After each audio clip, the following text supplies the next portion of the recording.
மகுடபதி குறுநாவல் எழுதியவர் அமரர் திரு கல்கி அவர்கள். தமிழ் ஆடியோ புக்ஸ் சேனலுக்காக வாசிப்பவர் சாந்தி சோமநாதன். அத்தியாயம் 15. மனித நிழல். செந்திரு பெரியண்ணனை குத்தினாள் என்று ஐயாசாமி முதலியார் சொன்னதும் பங்கஜம் நெருப்பை மிதித்தவள் போல் துள்ளி எழுந்து, ஐயையோ, என்ன அப்பா சொல்லுகிறீர்கள் என்றாள். ஆமாம் அம்மா, நடந்ததே தான் சொல்கிறேன்.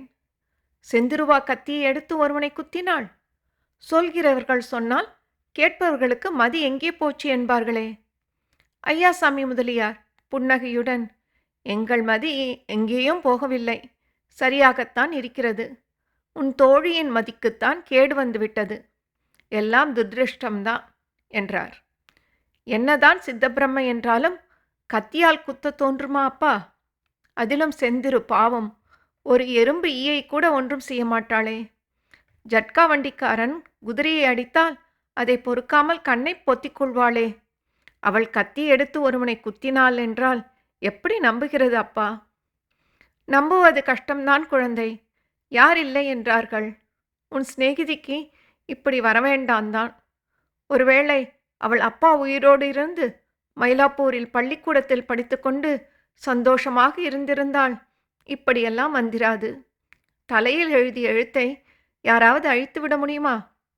ஆனால் உனக்கொன்று சொல்கிறேன் பங்கஜம், குத்துவெட்டு எல்லாம் நமக்குத்தான் பயங்கரமே தவிர இந்த ஜில்லாவில் ரொம்ப சகஜம்.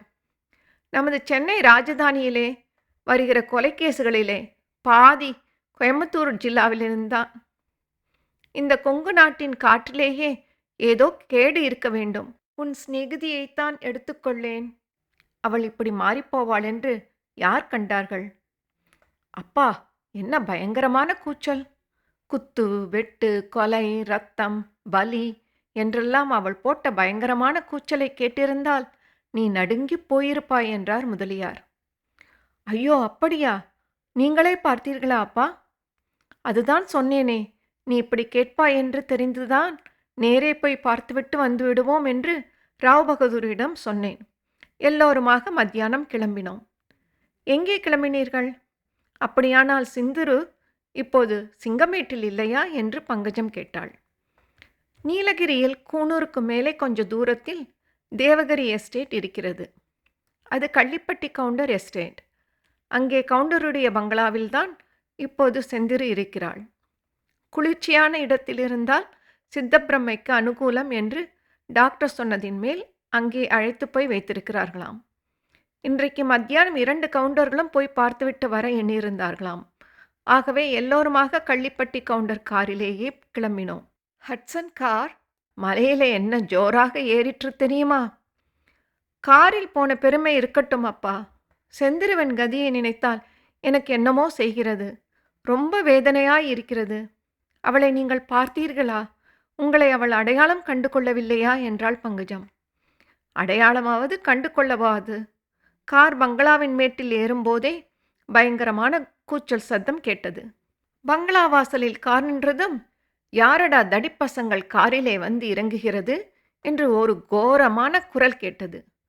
உன் தோழியின் குரல் எவ்வளவு கோரமாய் போய்விட்டது தெரியுமா? பிறகு கொண்டு வா நரபலி, கழுத்தை முறித்து இரத்தத்தை குடிக்கிறேன், குத்து வெட்டு என்று கூச்சல் கிளம்பிற்று. அதையெல்லாம் விவரமாக உனக்கு சொல்லக்கூடாது. சொன்னால் ராத்திரியில் உளறி எடுத்துக் கொள்வாய். கார்கோட கவுண்டர் எங்களை பார்த்து, என்ன சொல்கிறீர்கள், அழைத்து கொண்டு போகிறீர்களா என்று கேட்டார். நாங்கள் என்னத்தை சொல்கிறது? ராவ் பகதூரும் நானும் ஒருவரை ஒருவர் பார்த்து அசட்டு சிரிப்பு சிரித்து கொண்டோம். பங்களா வாசலில் இருந்தபடி காரிலிருந்து கீழே இறங்காமலேயே நாங்கள் திரும்பி போக தயாராயிருந்தோம். ஆனால் கார்கோட கவுண்டர் விடவில்லை. உள்ளே வந்து பார்க்க வேண்டும் என்றார். பங்களாவுக்குள் போனோம். பாவம், அங்கே ஒரு அறையில் செந்திருவை பூட்டி வைத்திருக்கிறது. புத்தி கொஞ்சம் தெளியும் போது வெளியே விடுகிறார்களாம். நாங்கள் போனபோது பைத்தியம் ரொம்ப கடுமை. ஜன்னல் அண்டையில் கவுண்டர் எங்களை அழைத்து போன போது அங்கிருந்த சமையற்காரி வந்து குறுக்கிட்டு, அந்த பெண் துணியை எல்லாம் கிழித்து போட்டுவிட்டு உட்கார்ந்திருக்கிறது என்றாள். அந்த கன்றாவியை என்னால் பார்க்க முடியாது என்று சொல்லிவிட்டேன். ராவ் பகதூரின் கையை பிடித்து அழைத்து கொண்டு கவுண்டர் ஜன்னல் அண்டை போனார். உள்ளே இருந்து ஒரு தண்ணீர் குவளை ஜன்னல் கம்பிகளின் மேல் வந்து படீரென்று விழுந்தது. ராவ் பகதூர் ஒரேடியாக மிரண்டு விட்டார். அப்புறம் என்னத்தை சொல்கிறது, பேசாமல் திரும்பி வந்தோம் என்று கதையை ஒரு விதமாக முடித்தார் ஐயாசாமி முதலியார். பங்கஜம் சற்று மௌனமாயிருந்தாள். படுத்துக்கொள்ளலாமா குழந்தை, நான் போகட்டுமா என்றார் முதலியார். ஆமாம் அப்பா, அவ்வளவு பைத்தியமுற்றியிருந்தால் கடுதாசி அவ்வளவு நன்றாக எப்படி எழுதினாள் என்று பங்கஜம் கேட்டாள். நான் தான் சொன்னேனே அம்மா, கோயம்புத்தூருக்கு ஓடி வந்தபோது அவளுக்கு உடம்பு அவ்வளவு மோசம் இல்லை என்று. சரிதான், ஆனால் கடிதம் நம் வீட்டுக்கு எப்படி வந்ததாம், யாரிடம் அனுப்பினாளாம்? சரியாய் போச்சு. அது இன்னும் உனக்கு சொல்லவில்லையா? இந்த ஊரில் அனமந்தராயன் தெருவீட்டில் மச்சில் செந்திருவும் பெரியண்ணனும் தனியாயிருந்தபோது இவள் கடிதம் எழுதி வைத்துக்கொண்டு ஜன்னல் வழியாய் தெருவீதியை பார்த்து கொண்டு இருந்திருக்கிறாள். இந்த மகுடுபதி என்கிற பையன் தெருவோடு போயிருக்கிறான். செந்திரு கடிதத்தை வீதியில் போட்டிருக்கிறாள். இந்த மகுடுபதி என்கிற பையன் சுத்த காலாடியாம். ஏற்கனவே சிங்கம் வீட்டு கவுண்டர் மேல் அவனுக்கு விரோதமாம். கடிதத்தை அவன் நம் வீட்டில் கொண்டு வந்து கொடுத்துவிட்டு போலீஸ் ஸ்டேஷனுக்கு போய் கண்ணா பின்னாவென்று ஏதோ சொல்லி வைத்தானாம். சிங்கமேட்டு கவுண்டர் பெயரை சிரிப்பாய் சிரிக்க அடிப்பதற்கு இதுதான் சமயம் என்று நினைத்தான் போலிருக்கிறது. அவன் மேல் கள்ளிப்பட்டி கவுண்டருக்கு என்ன காண்டு தெரியுமோ? அந்த பயல் மட்டும் மறுபடி என் கையில் சிக்கட்டும், முதுகுத்தோலை உரித்துவிட்டு மறு காரியம் பார்க்கிறேன் என்றார். கள்ளிப்பட்டி கவுண்டர் என்றால் என்னவென்று நினைத்தாய் குழந்தாய்? இந்த ஜில்லாவிலே அவர் வைத்ததுதான் சட்டம். பெரிய உத்தியோகஸ்தர்கள் எல்லாரும் கூட பயப்படுவார்கள். ஜில்லா போர்ட் பிரசிடெண்ட் அன்று பேரூருக்கு வந்தபோதே தடபுடல் பட்டதே.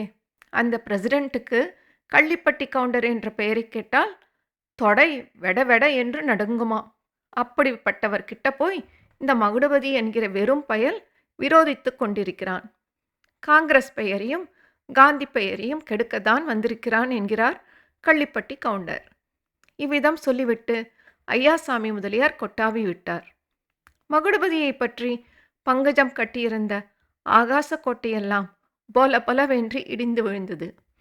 என்னமோ கேட்க கேட்க விசனமாயிருக்கிறது அப்பா.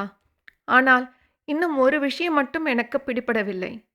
எனக்கு செந்திர் எழுதிய கடிதத்தை மருதகவுண்டன் ஏன் திருடினான்?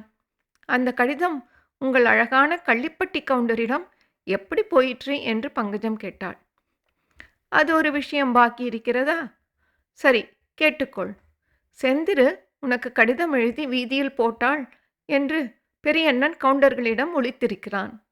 சித்த சுவாதீனம் இல்லாத சமயத்தில் அவள் என்ன எழுதியிருக்கிறாளோ என்னமோ, இந்த வெட்கக்கேடு வெளியில் 4 பேருக்கு தெரிவானேன் என்று அவர்களுக்கு எண்ணம். அதற்காகத்தான் நீயாவது நானாவது கடிதத்தை பிரித்து படிக்காவிட்டால் எடுத்துக்கொண்டு விடும்படி அவர்கள் சொல்லியிருக்கிறார்கள். இந்த முட்டாள் நமக்கு விஷயம் தெரிந்த பிறகு எடுத்து போயிருக்கிறான். அதற்காக அவனுக்கு அங்கே நல்ல பூசை கிடைத்ததாம். கவுண்டர்களே நம்முடைய வீட்டுக்கு வந்து இதையெல்லாம் சொல்ல வேண்டும் என்று இருந்தார்களாம். அதற்குள்ளே நாங்கள் போய் என்று முதலியார் சொன்னபோது அவருடைய தலை ஆடிற்று. சரி அப்பா, உங்களுக்கு தூக்கம் கண்ணை சுற்றுகிறது, நீங்கள் போய் படுத்துக்கொள்ளுங்கள். நானும் விளக்கை அணைத்துவிட்டு போய் படுத்துக்கொள்கிறேன் என்றாள் பங்கஜம். சரி, அதிக நேரம் கண் விழிக்காதே. நாவல் எழுதினதெல்லாம் போதும். உன் சிநேகிதியின் கதையே தான் பெரிய நாவலாய் இருக்கிறது என்று சொல்லிக்கொண்டே ஐயாசாமி முதலியார் எழுந்து போனார். பங்கஜமும் தன்னுடைய நோட்டு புத்தகத்தை மூடி வைத்துவிட்டு எழுந்திருந்து விளக்கை அணைப்பதற்காக போனாள். அப்போது அவள் உடம்பை ஒரு குலுக்கு குலுக்கி போட்டது. ஒரு நிமிஷம் அவள் மார்பு அடித்துக்கொள்வது நின்றுவிட்டது. ஏனெனில் விளக்கை அணைப்பதற்காக அவள் எழுந்த போன போது ஜன்னலுக்கு எதிர்பக்கத்து சுவரில் ஒரு மனிதனுடைய நிழலை அவள் பார்த்தாள். இத்துடன் இந்த அத்தியாயம் நிறைவு பெற்றது. மீண்டும் அடுத்த அத்தியாயத்தில் சந்திப்போம். தங்கள் கருத்துக்களை tamilaudiobooks@gmail.com என்ற இணையதள முகவரிக்கு தெரியப்படுத்தவும். நன்றி.